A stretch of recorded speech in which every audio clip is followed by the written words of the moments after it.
Nobody in the history of the European Union had ever seen anything like it. A sitting commission president, the most powerful executive figure on the continent, walking into a packed parliamentary chamber and voluntarily ending her own presidency in front of the entire world. No private arrangement, no managed transition, no carefully worded statement released through a communications office at midnight. A live public resignation broadcast in real time to millions of people across 27 nations, delivered without notes, without preparation, and without any of the political armor she had spent 6 years perfecting. The woman who had commanded the policies of 450 million Europeans, who had negotiated contracts worth hundreds of billions of euros, who had survived every investigation and outlasted every challenge thrown at her since 2019, stood before the chamber she had spent years outmaneuvering and announced that it was over. And the 4 seconds of absolute silence that followed those words before the chamber erupted in a reaction that had no precedent in 70 years of European parliamentary history marked the precise moment when something fundamental changed in how power and accountability relate to each other inside the European Union. And to understand how that moment happened, you have to start not with the day itself, but with everything that came before it. Because this resignation did not emerge from a single event. It was the product of years of accumulated pressure, systematic obstruction, and one judicial process operating in a jurisdiction that could not be controlled through political vote counting or internal party management. Belgium is the country where the European Commission is headquartered. The Belgian federal judiciary operates independently of European parliamentary politics. And for 11 consecutive months, von der Leyen's legal team had been fighting a Belgian judicial disclosure order through 3 separate procedural challenges, attempting to keep a single internal document permanently locked inside a Brussels evidence vault. The document was an internal communication audit commissioned by the Commission's own legal service in late 2022.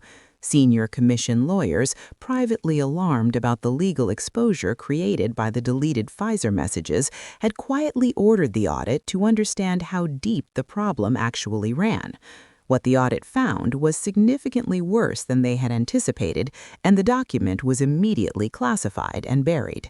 For nearly 3 years, it remained inaccessible. Then the Belgian judges rejected the final procedural appeal.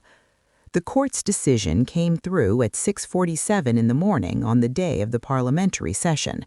By 8:15, the document had been officially transmitted to the European Parliament's Records Office. By 9:30, it had been distributed to every MEP's official inbox. Von der Leyen's motorcade was still en route to the Parliament complex when her team confirmed what had just happened. She already knew the document's contents. She had known since 2022. The question was what it meant now that 705 elected representatives had been reading it over their morning coffee for the past hour. The audit's conclusions were devastating precisely because of who had written them.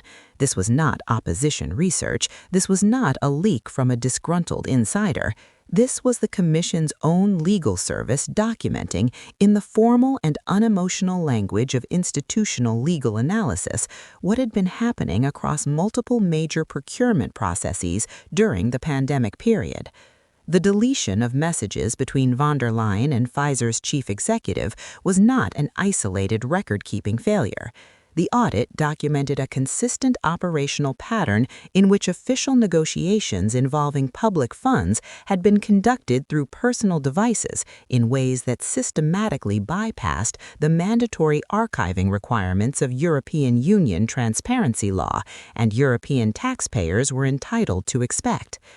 11 lines on page 7 of that document stated plainly that the communication practices described in the review were incompatible with the Commission's obligations under UE transparency regulation and represented a fundamental departure from the accountability standards required under the founding treaties of the European Union.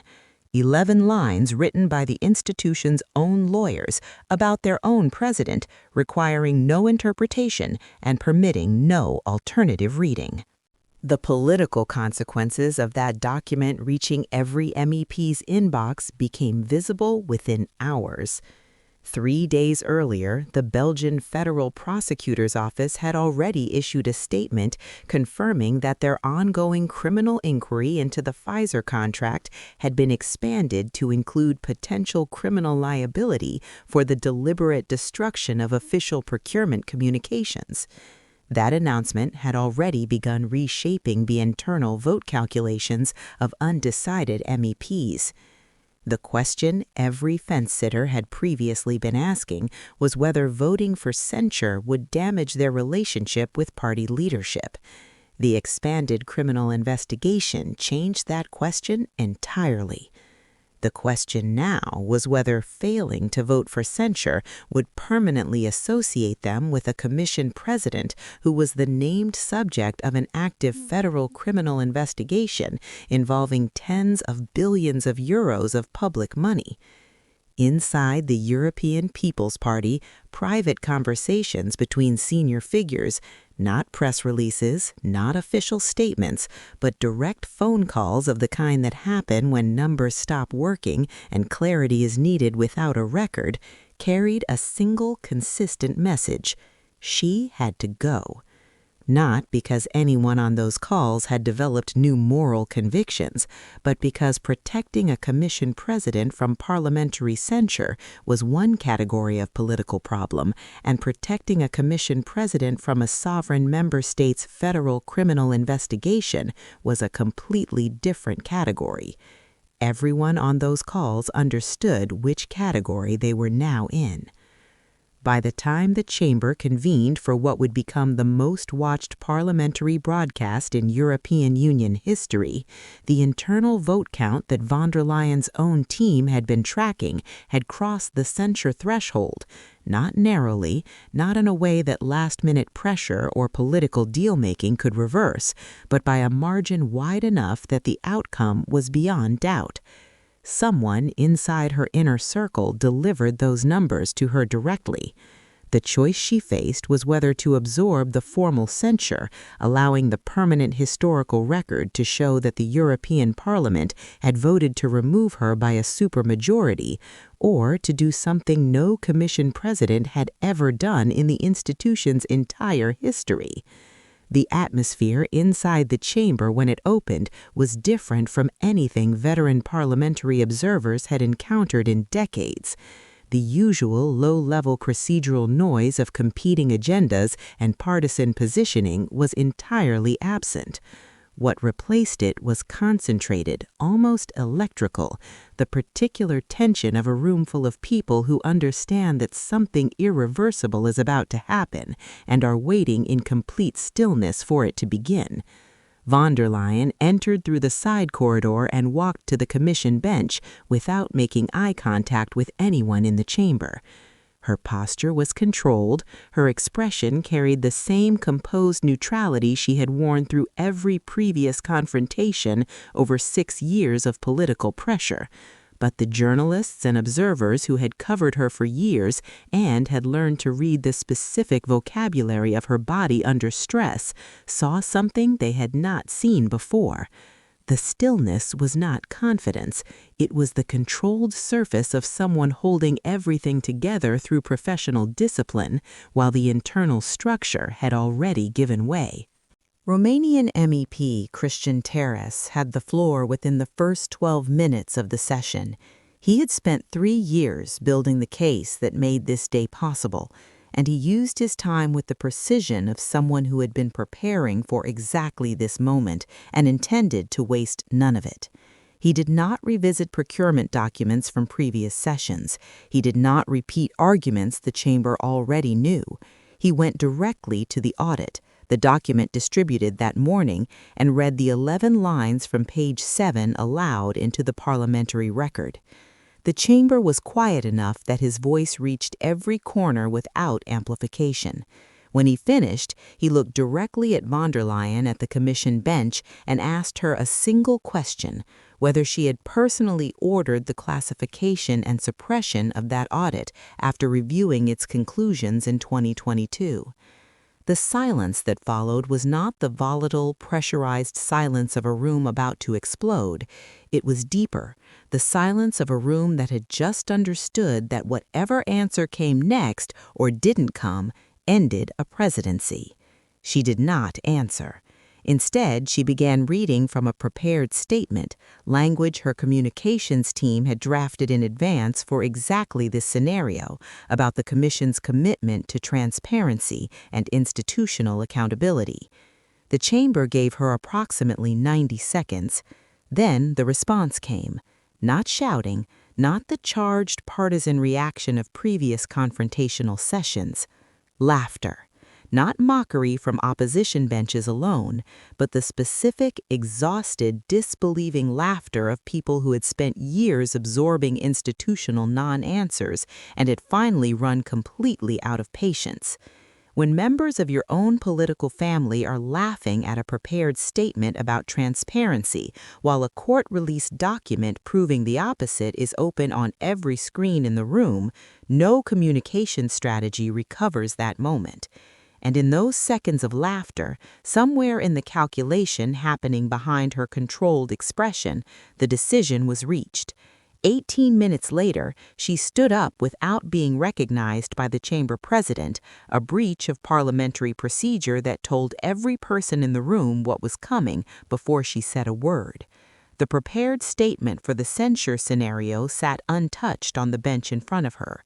She did not consult it. She did not look at her aides. She looked at the chamber, at the 705 elected representatives who had spent the morning reading the document her lawyers had spent 11 months trying to bury, and she spoke for 4 minutes and 17 seconds without notes, without prepared language, and without any of the institutional framing that had characterized every previous public statement of her presidency. She said she had dedicated her career to the European project. She said she believed in the principles on which the Union was founded. She said the Commission's credibility and the Parliament's authority could not continue to coexist with what the disclosed documents had placed over her continued leadership. And then she said the words that produced 4 seconds of complete silence across the chamber, across the broadcast, and across the millions of people watching live in 27 countries. She was tendering her resignation. Immediately. 4 seconds. Then the chamber reacted in a way without precedent in 70 years of European parliamentary history. Not celebration, not political triumph, but the raw and uncontrollable release of an institution that had spent 6 years holding its breath, waiting for accountability to mean something, and had just discovered in the most public and permanent moment imaginable that it still could. Outside the Parliament building, crowds that had been gathering for weeks across Brussels, Berlin, Paris, and Warsaw received the news simultaneously on their phones. The footage that followed reached hundreds of millions of people within the hour, people who had never watched a European parliamentary session in their lives, but had been waiting for this moment without knowing it was still achievable. 2 million petition signatures had not been enough on their own. Ombudsman findings had not been enough. Years of parliamentary questions and procedural complaints and documented evidence had not been individually sufficient. But accumulated over years, built by people who refused to accept that accountability was permanently out of reach, they had constructed the foundation that a Belgian court forced into the open, and that a chamber of elected representatives finally had no political choice but to act on. Ursula von der Leyen left the European Parliament for the last time as Commission President at 1:43 in the afternoon. The institution she leaves behind is not the same one she took over in 2019. Something shifted today that does not shift back easily. The Belgian criminal investigation is ongoing, with an expanded scope and a target list that extends well beyond one resigned president. The 4 additional procurement processes identified in the buried audit are now fully public and fully under scrutiny. And the people who spent 6 years enabling her, protecting her, and keeping consequences from reaching her are tonight looking at their phones and understanding with complete clarity that the arrangement is over, that the protection she provided them in exchange for their protection of her has permanently expired. This resignation is not the conclusion of the story. It is the end of the first chapter. What comes next, who these people are, what they specifically authorized, and what the expanded investigation is now focused on is the subject of the next video. Subscribe now, because what is coming is the part of this story that Brussels most wants to remain buried.